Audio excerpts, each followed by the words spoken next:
کبھی بھی کسی عبادت میں بوجھ فیل نہ کریں، انجوائے کریں، خوش دلی کے ساتھ کریں۔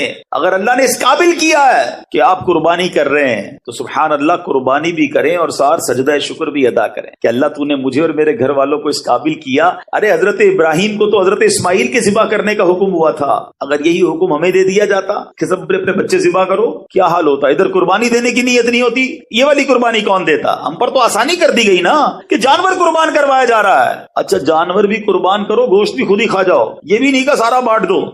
سوچو، رحمت دیکھو اللہ کی، آسانیاں ہیں ہمارے لیے، مگر اس کو بھی لوگ بوجھ سمجھ رہے ہوتے ہیں۔ ٹھیک ہے، گوشت میں تقسیم کاری ہونی چاہیے، رشتہ داروں کو بھی دیں، غریبوں کو بھی دیں، لیکن ایسا نہیں ہے کہ آپ کچھ بھی نہیں کھا سکتے اس میں سے۔ بہرحال میرے پیچھے اسلامی بھائیوں یہ حدیث یاد رکھنی ہے، اور قربانی کرے گی کیا؟ آتش جہنم کے سامنے روک بن جائے گی، حجاب بن جائے گی۔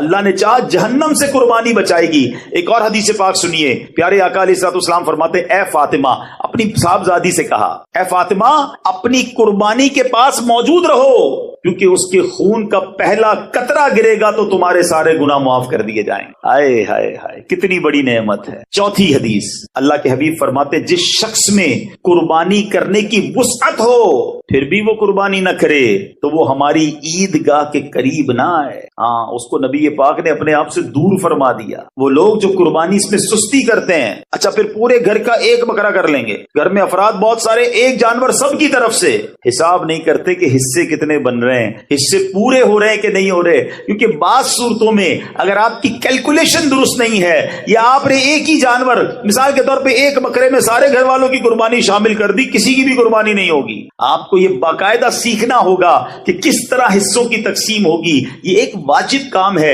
اس کے احکام بھی تو جانیے نا۔ یہ تو کسی ایکسپرٹ سے پوچھتے ذرا بتاؤ بھائی دانت کیسے دیکھنے ہیں، جانور کون سا لینا چاہیے، مگر اس کی قربانی کرتے وقت نیت کیسے ہوگی، اس کی اجازت کیسے ہوگی، جانور کی عمر کتنی ہونی چاہیے، یہ کون معلوم کرتا ہے؟ تو خدا را یہ واجب کام پراپر طریقے سے شریعت کے تقاضوں کے مطابق کریں، خوش دلی کے ساتھ کریں، سعادت سمجھ کر کریں۔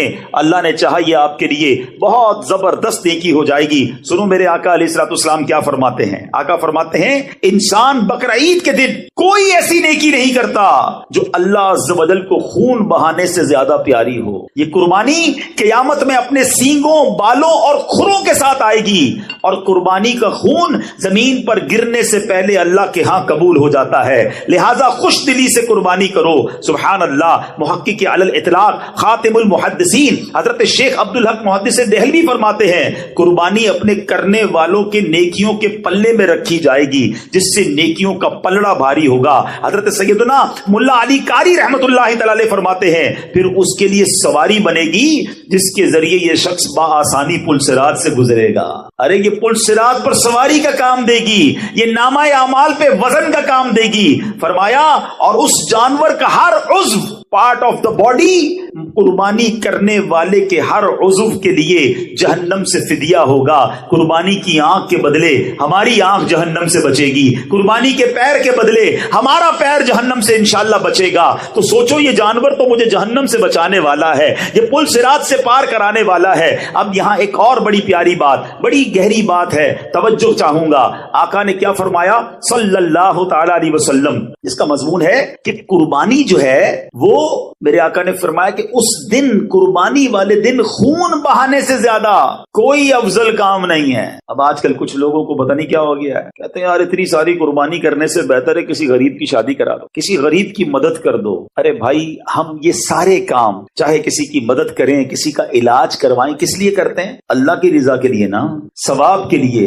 ثواب کے بارے میں زیادہ جانتا ہوں، آپ زیادہ جانتے ہیں کہ نبی پاک علیہ الصلوۃ والسلام جانتے ہیں۔ آقا فرما رہے ہیں اس دن، قربانی کے دن، اس سے زیادہ کوئی اچھا کام نہیں ہے اللہ کے نزدیک کہ اس کی راہ میں خون بہایا جائے، قربانی کی جائے۔ تو جب نبی پاک فرما رہے کہ قربانی کرنا اس دن سب سے افضل ہے، تو ہم نے قربانی ہی کرنی ہے، وہ سب سے افضل ہے۔ ٹھیک ہے، قربانی کا جانور قربان کرے، غریبوں کا علاج بھی کرائیں، کس نے منع کیا ہے؟ مگر ایک نیکی کے کام کو، ایک واجب کام کو بند کر کے یہ نہ جانے کیوں یہ چیزیں یاد آتی ہیں۔ ایسے کچھ لوگ ہیں جن کو ایسے موقعوں پر ہی چیزیں یاد آتی ہیں۔ ارے یار، حج پر بہت سارے لوگ جاتے ہیں، بڑا خرچہ ہو جاتا ہے،